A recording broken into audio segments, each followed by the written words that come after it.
Bonjour à tous, merci pour votre présence. Très honoré de vous avoir pour cette présentation. Aujourd'hui, nous allons traiter un sujet pour la transformation digitale et surtout relatif au retour sur investissement de la transformation digitale. Quel retour et à quoi s'attendre comme retour sur l'investissement que nous allons faire par rapport à la transformation digitale. C'est vrai qu'aujourd'hui, c'est difficile plus ou moins de mesurer le retour sur investissement parce qu'il y a un retour sur investissement qui est mesurable, notamment le chiffre d'affaires, ça c'est facile à mesurer, mais il y a un retour sur investissement qui est sur la puissance de l'entreprise. Et ça c'est plus ou moins difficile de le mesurer. Ou comment pouvoir mesurer cette force de l'entreprise, cette agilité, cette puissance de l'entreprise, surtout à s'adapter aux différents aléas ou à un environnement qui est plus ou moins volatile, complexe, ambigu.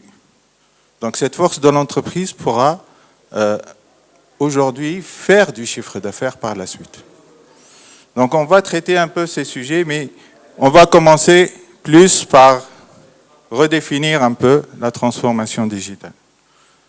On ira par la suite sur les différents modèles sur lesquels se base la transformation digitale. On commence par les secteurs de la transformation digitale. Aujourd'hui, en préparant le pitch, j'ai eu plus ou moins un flashback de la carrière professionnelle que j'ai menée à travers une vingtaine d'années effectuées au monde de l'IT. Il y a un point commun à cette carrière. En occupant plusieurs positions, quel que soit développeur sur système embarqué, ou bien par la suite ingénieur support ou directeur opérationnel, il y avait un point commun, c'est l'optimisation. Comment optimiser aujourd'hui le travail pour pouvoir avoir plus de productivité et surtout un time to market pour pouvoir délivrer rapidement. C'est pratiquement aujourd'hui le point commun qui a tracé toute la carrière professionnelle. Mais ce point commun aujourd'hui, ça entre dans la logique de la transformation digitale. Avant, on ne l'avait pas. J'ai commencé la carrière en 99, on n'avait pas la notion exacte de la transformation digitale. Mais il y avait une sorte de pensée. Comment optimiser la performance? En faisant des scripts d'optimisation, en faisant des automatisations, en essayant de faire quelques routines pour faciliter un peu la vie.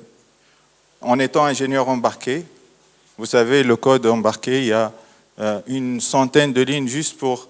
il faudrait développer une centaine de lignes juste pour lire une variable ou afficher une variable.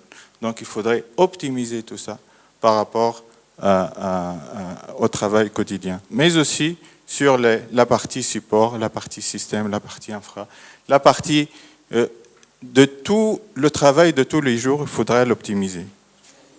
Donc aujourd'hui, le point commun, c'est l'optimisation. Les secteurs sur lesquels on peut appliquer la transformation digitale, c'est l'ensemble des secteurs, sans exception. Dans la vie de tous les jours, on peut travailler sur la transformation digitale en optimisant et en essayant d'avoir un retour rapide sur ces projets de transformation. On couvre aujourd'hui l'ensemble des activités qu'on connaît en utilisant les nouvelles technologies, bien sûr, le cloud, le data, l'intelligence artificielle, mais aussi le Natural User Interface. L'interface utilisateur, ça, c'est le plus important parce que derrière ça, on va le voir, il y a l'engagement, surtout le customer engagement. Ça va retenir le customer par rapport à la transformation digitale. Il y a des domaines qui sont plus ou moins appliqués plus que d'autres, notamment en industrie, où la majorité ou l'apport en termes de transformation digitale, on va le voir par la suite, il est très important dans l'industrie, ainsi que aujourd'hui l'énergie, bien sûr, la technologie, qui est le premier domaine et secteur d'application. Les piliers aujourd'hui sur lesquels on travaille pour délivrer ou commencer un projet de transformation digitale. Il y a des piliers très importants. Le premier, c'est l'humain et l'organisation. On ne peut pas aujourd'hui considérer une transformation digitale sans travailler sur l'humain, sur le potentiel humain. La définition aujourd'hui de la transformation digitale, elle est un peu ambiguë par rapport aux différents collaborateurs de l'entreprise. Il faut bien définir la transformation digitale et surtout l'importance derrière la transformation digitale pour l'entreprise. Agir aussi sur l'organisation. L'organisation au sein de l'entreprise ou au sein d'un organisme ou au sein d'un gouvernement ou d'un ministère, c'est important aussi pour pouvoir réussir une transformation digitale. Il faudrait mettre la structure nécessaire pour ça. Et la structure pour une transformation digitale, c'est plus une structure qui est hybride. On ne sépare pas les fonctions. La technique, le marketing, les finances, on les met tous dans la même équipe pour donner le meilleur résultat et éviter de coordonner entre des fonctions en mode silo. Donc aujourd'hui, la transformation digitale, c'est ce qu'on appelle l'organisation en squad et en tribu. Mettre toutes les équipes dans la même structure pour délivrer un projet. Et aujourd'hui, cette dynamique et cette organisation, elle est dynamique et appelée à évoluer suivant les projets. Donc, le premier pilier, c'est vraiment l'humain et l'organisation pour agir sur une transformation digitale. Après, les résultats attendus, on ne parle plus de satisfaction client. C'est engage your customers. C'est le client, il est engagé avec la marque, avec l'entreprise, avec le service que nous sommes en train de donner. C'est une différence énorme. Je suis satisfait, mais je ne suis pas engagé. Engagé, c'est que je défends la marque. C'est plus que de la satisfaction.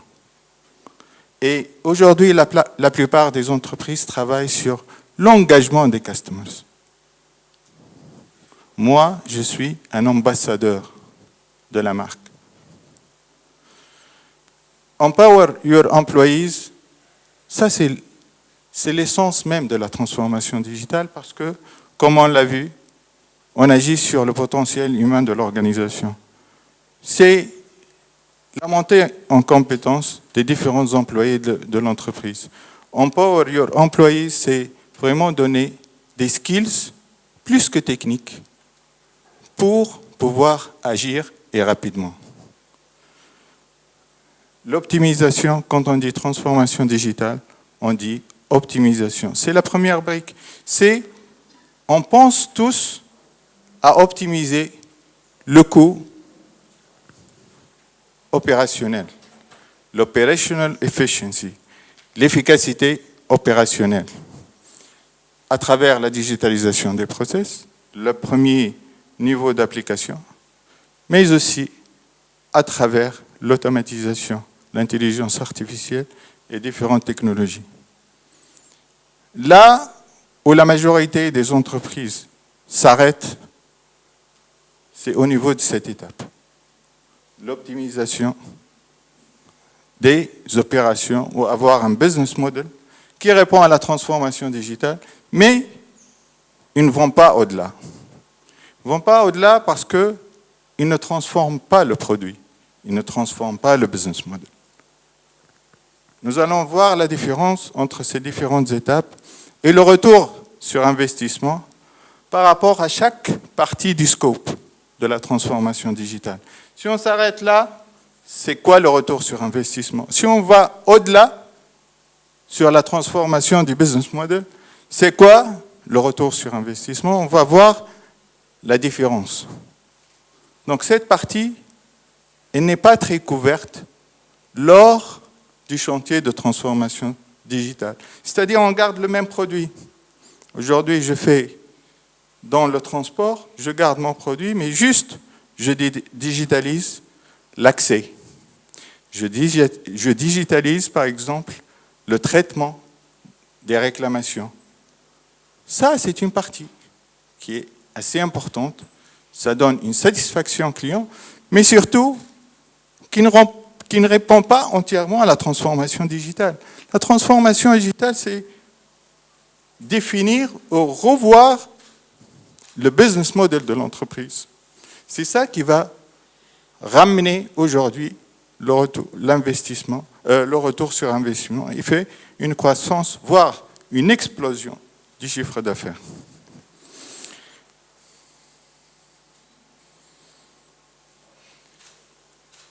On l'a dit, la majorité se concentre sur l'efficacité opérationnelle. C'est quand on va voir les différents chefs d'entreprise, on dit, aujourd'hui, c'est quoi le premier retour que vous attendez d'une transformation digitale? Il dit, c'est l'efficacité opérationnelle. Plus ou moins, augmenter la productivité. Maîtriser mes coûts. Les OPEX, pour dégager plus de marge. En termes de balance financière, oui. Donc la majorité, c'est improve operational efficiency, improve product quality, oui, améliorer la qualité des produits, reduce product development, ça c'est aussi un coût qui est relié aussi au coût de l'operational efficiency. Donc, majorité, c'est une histoire de coûts. Maîtriser les coûts. Ce sont des statistiques aujourd'hui qui ont été menées par rapport aux attentes des chefs d'entreprise par rapport aux transformations digitales. Quelques chiffres clés. Aujourd'hui, la transformation digitale se représente au courant 2023 la moitié du PIB mondial, ou bien les entreprises qui ont digitalisé leurs services. Aussi, 65% du PIB mondial, il est amené pratiquement, il est digitalisé il sera digitalisé par fin 2022. Il y a d'autres chiffres clés, mais comme on a dit, l'industrie, c'est le premier champ d'application. Pourquoi? On l'a vu en relation avec les coûts. Aujourd'hui, les coûts au niveau industrie, c'est le chiffre clé, le coût de production. Combien ça coûte?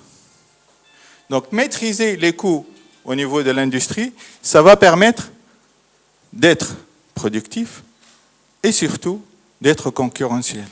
Donc, on a cette transformation digitale comme étant une sorte d'aubaine pour pouvoir produire plus et à moindre coût. D'autres chiffres clés qui sont plus ou moins intéressants, c'est les startups. Il est bizarre de voir que 55 seulement des startups, ils ont adapté un business model digital. Donc, très bizarre par rapport à ça, mais aussi les entreprises qui ont déjà finalisé leur transformation digitale. La majorité sont les finances, le healthcare, la santé, et aussi le service. Donc, ce sont des chiffres clés pour avoir une idée aujourd'hui sur la transformation digitale. Mais ce qui intéresse le plus, c'est, avant de commencer, il faut définir les KPI. Les KPI relatifs à la transformation digitale, c'est quoi? Aujourd'hui, à Numerix, avant de commencer un chantier relatif aux transformations digitales, on fait un assessment de l'existant. C'est-à-dire, quels sont vos KPI aujourd'hui? Et qu'est-ce que vous attendez de la transformation digitale? C'est un contrat qui est basé sur les métriques. Aujourd'hui, on ne peut pas travailler sur une transformation digitale sans avoir un objectif. L'objectif défini, c'est les métriques, les KPI. Un exemple. Nous étions sollicités il y a un mois par une entreprise qui a demandé d'avoir un temps de retrieve au niveau du warehouse, au niveau du stock, au lieu qu'il soit de 1 minute 30 par commande, on voudrait le faire baisser par 40 secondes pour atteindre 50 secondes uniquement.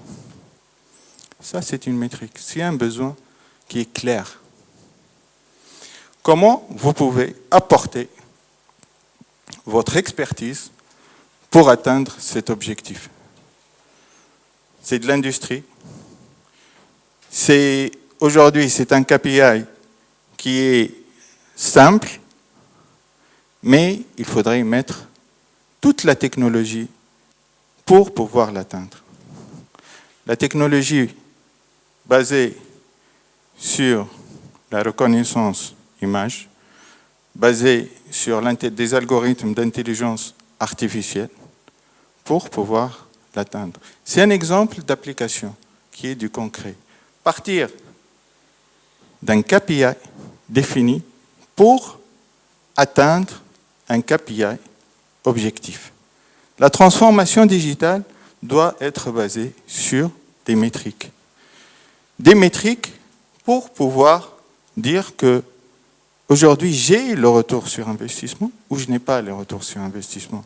Parmi les métriques sur lesquelles on peut travailler, notamment, et le plus important, Customers Metric, satisfaction, engagement, les enquêtes.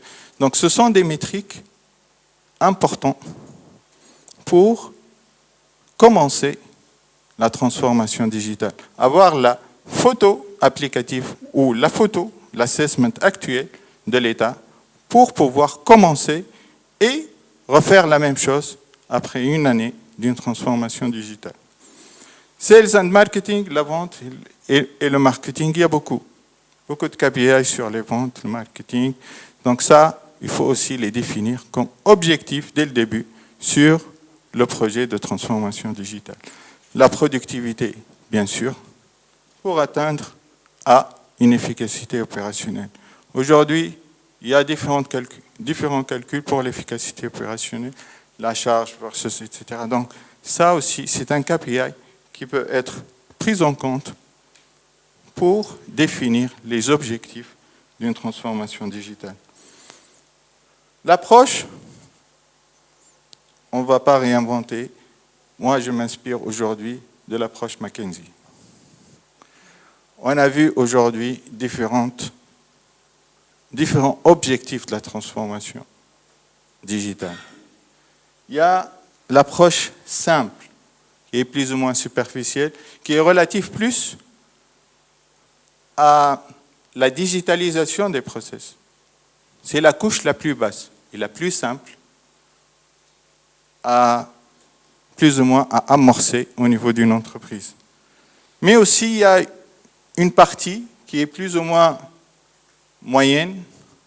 On va plus dans la transformation digitale en élargissant un peu le scope et surtout avoir une combinaison fonctionnelle avec modèle opérationnel, c'est-à-dire varier aujourd'hui l'approche pour avoir et viser d'autres canaux de vente, les canaux digitaux, etc., pour pouvoir approcher plus le client d'une façon beaucoup plus uniforme.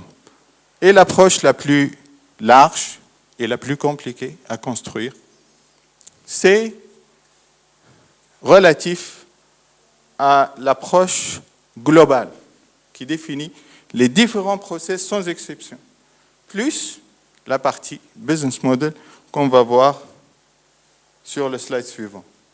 Donc cette approche-là, relative au process, c'est la couche infrastructure. L'infrastructure digitale utilisée pour amorcer une transformation digitale. On commence tous par cette couche. La deuxième, c'est le modèle opérationnel qui est plus basé sur les canaux, l'accès aux clients, ainsi de suite. Ça, c'est le modèle opérationnel qui est en préparation pour la partie, et le sommet, c'est le new business, le nouveau business model. Le nouveau business model aujourd'hui, c'est cette partie qui va permettre de lancer une transformation beaucoup plus large pour avoir un retour sur investissement beaucoup plus important. Pour comprendre quelques exemples. Et surtout, on va se focaliser sur le changement du business model.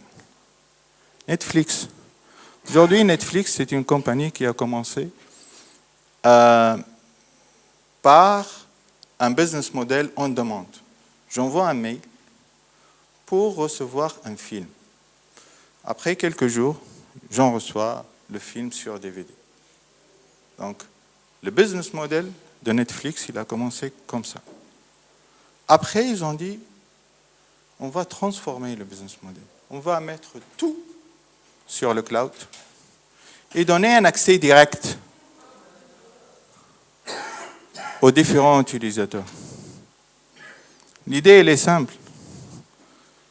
Mais le business model, il a complètement changé avec une transformation du produit qui est devenu aujourd'hui du streaming en ligne.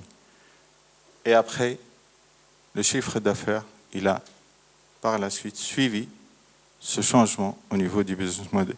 Uber aussi n'a pas commencé en tant que location ou mettre en relation on-demand plateforme pour mettre en relation juste les chauffeurs de taxi ou les chauffeurs de voitures avec les demandeurs. Non, il a commencé en tant que business model pour la location des limousines. Rien à voir. Il a par la suite mis en place la plateforme qui aujourd'hui fait un chiffre d'affaires à ne pas...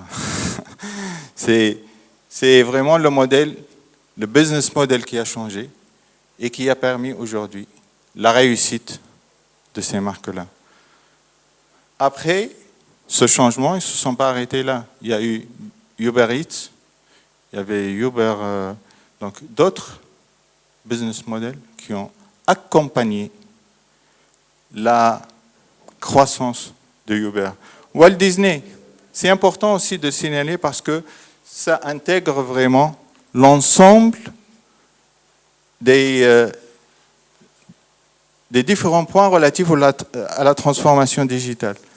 Les process, la gestion, l'efficacité opérationnelle, changement aussi au niveau de la vidéothèque pour avoir une vidéothèque en streaming et concurrencer Netflix et Amazon Prime.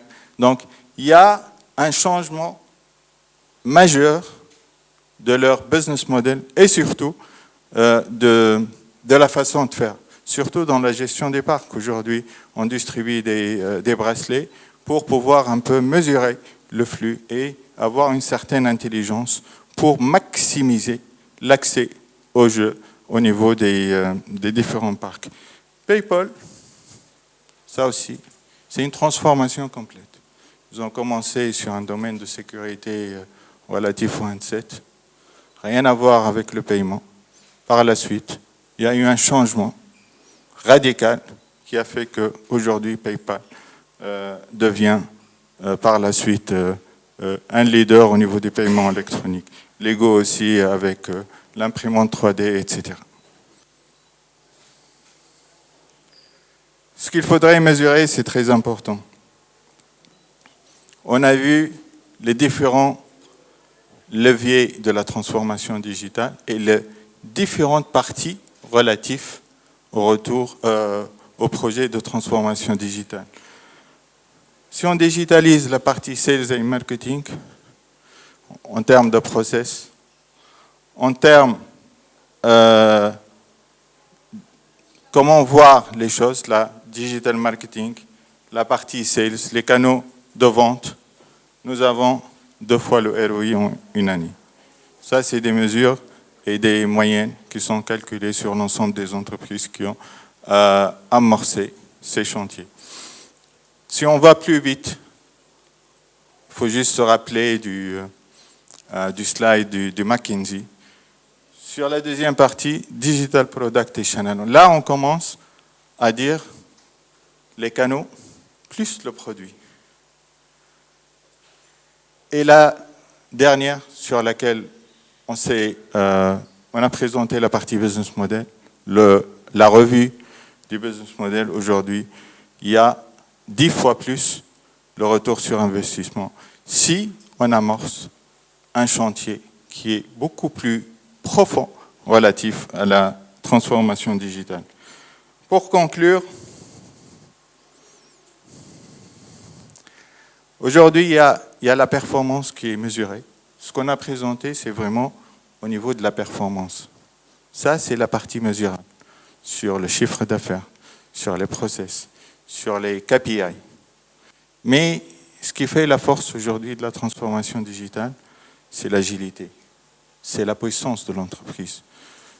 Comment on peut aujourd'hui mesurer cette partie? On ne pourra pas. Parce que ce qui fait cette performance, c'est cette partie-là. C'est l'agilité et la puissance de l'entreprise à changer encore une fois le business model pour créer du chiffre d'affaires. Et la transformation digitale a plus ou moins agi sur l'agilité de l'entreprise pour pouvoir créer par la suite de la valeur. Et ça, aujourd'hui, c'est l'importance de la transformation digitale. Et c'est cette partie qui est non mesurable qui va permettre la pérennité dans un monde aujourd'hui volatile, incertain, complexe et ambigu. Merci pour votre attention. Si vous avez des questions, merci.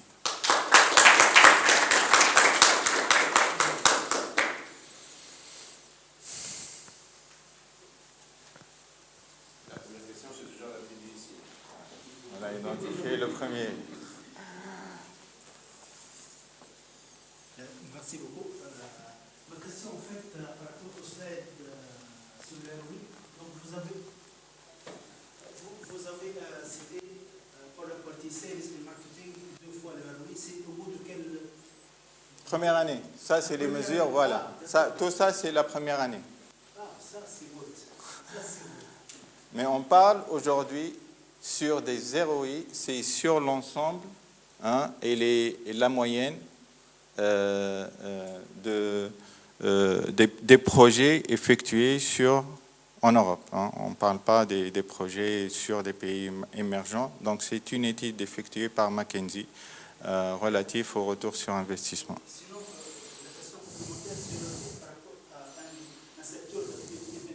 C'est tous les secteurs. C'est tous les secteurs confondus. C'est tous les secteurs sans exception.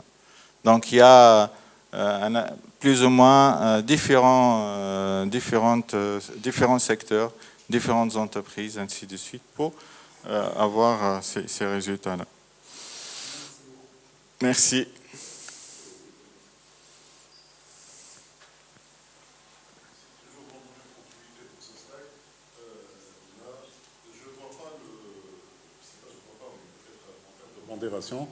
La digitalisation des fonctions support.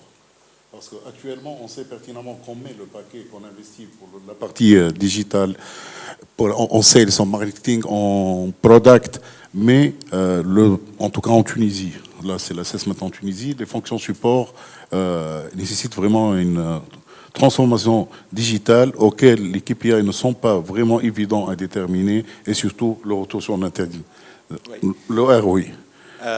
Les fonctions support, aujourd'hui, le retour sur investissement, il est vraiment très compliqué à calculer ou à estimer. Mais à partir d'un certain ensemble de métriques définies dès le début, comme la productivité, comme le taux, voilà, le temps moyen de traitement, ainsi que différents KPI. Mais sauf qu'aujourd'hui, le problème, c'est que quand une entreprise va enclencher ce genre de projet, ils n'ont pas déjà ces KPI. Ils n'ont pas encore, ils savent pas le délai de traitement d'une demande pour une action de support. Ils ne savent pas le KPI actuel. Donc, ils ne peuvent pas déjà, il y a un assessment qui est assez important pour définir ces métriques. Ce n'est pas facile. À partir, parce qu'aujourd'hui, si on est en format papier, on va traiter des dossiers, comment on va estimer cette métrique-là? Donc, les actions de support, parce qu'ils ne sont pas déjà digitalisées. On va commencer à les digitaliser. Donc, le KPI de départ, il est biaisé, il est non défini. Donc, comment pouvoir par la suite dire qu'on a un retour sur investissement d'une année ou de 3 ans? Ça entre dans l'efficacité opérationnelle. On sait qu'on est plus efficace en digitalisant les process de support, mais concrètement, plus ou moins les mesurer concrètement, ça va être un peu plus compliqué à estimer, vu qu'aujourd'hui, on part d'une matérialisation des documents vers une dématérialisation et une automatisation des processus. Je vous rejoins sur ce point-là parce que là, à la fin, on doit vendre le projet en interne pour toutes les différentes parties prenantes.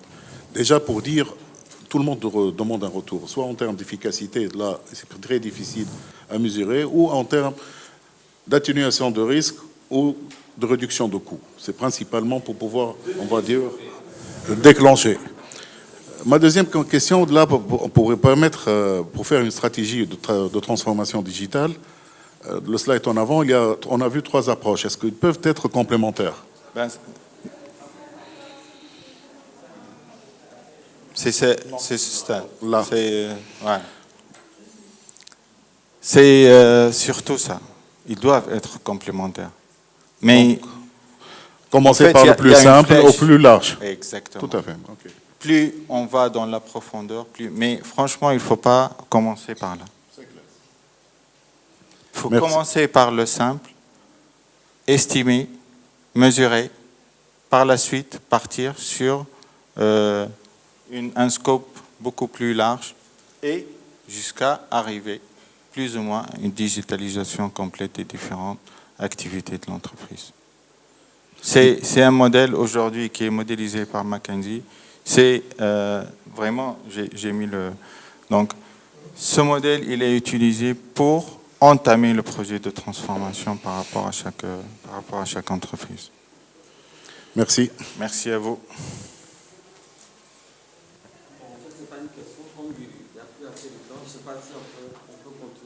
Oui, c'est clair. On avait déjà commencé tout à l'heure. Je vais ajouter peut-être une remarque ou deux, mais bon, c'est pas des questions. Je vous rejoins là-dessus, on n'a pas beaucoup de temps. Hein. Donc, mon dernier dit, je suis le CEO de Numerix. Donc, effectivement, donc, ce sujet de transformation digitale, donc, on a parlé effectivement donc, du côté un peu comment faire et effectivement donc, les REI, mais effectivement, on n'a pas trop parlé aussi donc, des défis, des challenges qui sont en face. Donc, qui sont quand même importants, donc effectivement dû à la mentalité, dû effectivement au fait que comment on fait avant, et effectivement donc les problématiques effectivement de pousser les gens à changer. Bien entendu la problématique aussi sécuritaire, donc la sécurité. Donc si on transforme effectivement, donc on ramène la partie digitale à une industrie, c'est qu'effectivement on va la connecter. Si on va la connecter, on va ramener une vulnérabilité. Donc tout ça, ce sont des sujets effectivement. Donc voilà, donc ça c'est un peu le côté.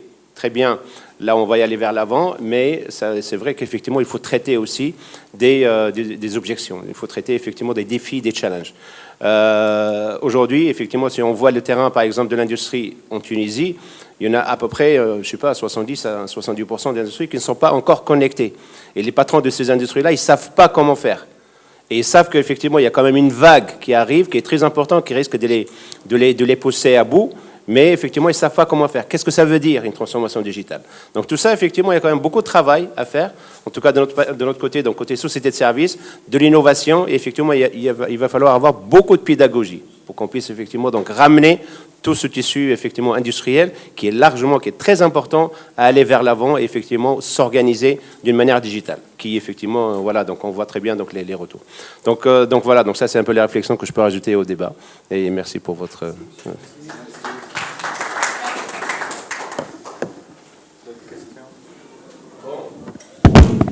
On part. Merci à vous.